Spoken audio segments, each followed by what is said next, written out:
The process for integrating advanced reports and dashboards into the Web HMI is straightforward and well documented. I have my system guide open to the page Configure, Distributed Systems, Advanced Reporting and Dashboard Server, Add Advanced Dashboards and Reports into Web Applications, and I'll follow the procedure listed here. The first step is to enable single sign-on between the two applications. This allows me to access the AR applications using a single username and password. We've already configured a user in our project, so I just need to configure the AR user. Note that I am using the full Power Monitoring Expert package here, but the process is identical for advanced reports. In the web applications, I'll navigate to Settings, Users, User Manager. If I'm using a standard Cytect user, as we have been, I can add a standard user with the same username and password. I'll refer you to the Help link in the top left for more information on user privileges. I'll need to do this for each user in my project that I want to give access to advanced reports.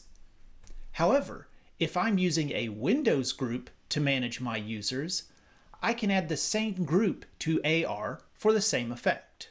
While I'm here, if Advanced Reports is running on a different machine, I'll need to tell it to allow the Web HMI to host it. Under the Settings menu, I'll navigate to Security, Authorized Hosts. In this Hosts That Can Frame field, I'll add https:// server name and click Add.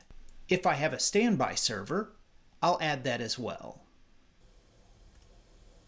Now that Advanced Reports is configured, I need to tell my web server where to find it. There are two files to configure in the folder: C drive, Program Files x86, Schneider Electric, PowerSCADA Operation, the version name, Applications, Web, System Data Service, App Data, Configuration. I know that's a mouthful. The first file is hmiconfiguration.json. This tells the server where Advanced Reports lives and needs to be configured whether AR is on the same server or not.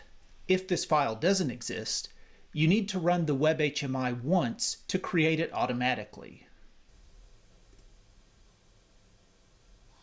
Copy the first JSON object from the system guide and paste it inside the entries list, making sure to add a comma after the first entry.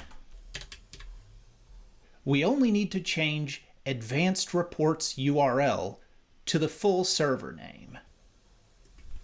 In this case, https://server. Save and close this file.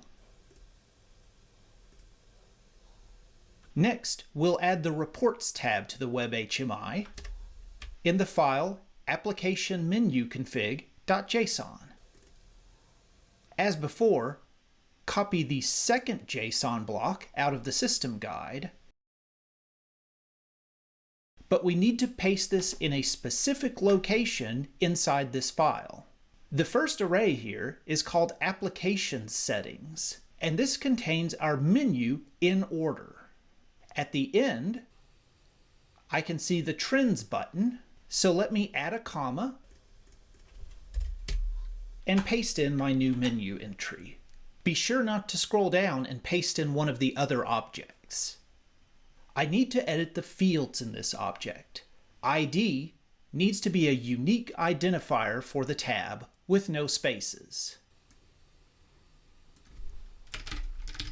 Description is a useful description of the tab, while display name is the actual name that shows up in the Web HMI menu. Finally, I'll copy the target out of the system guide. This is the URL for the application I want to view.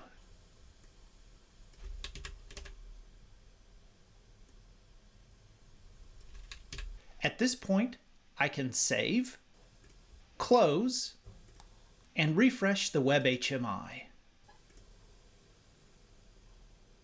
My new tab automatically shows up, and it will log me into Advanced Reports. I'll go ahead and do the same thing for dashboards, and in the next video, we'll build a simple dashboard. Until then, thank you.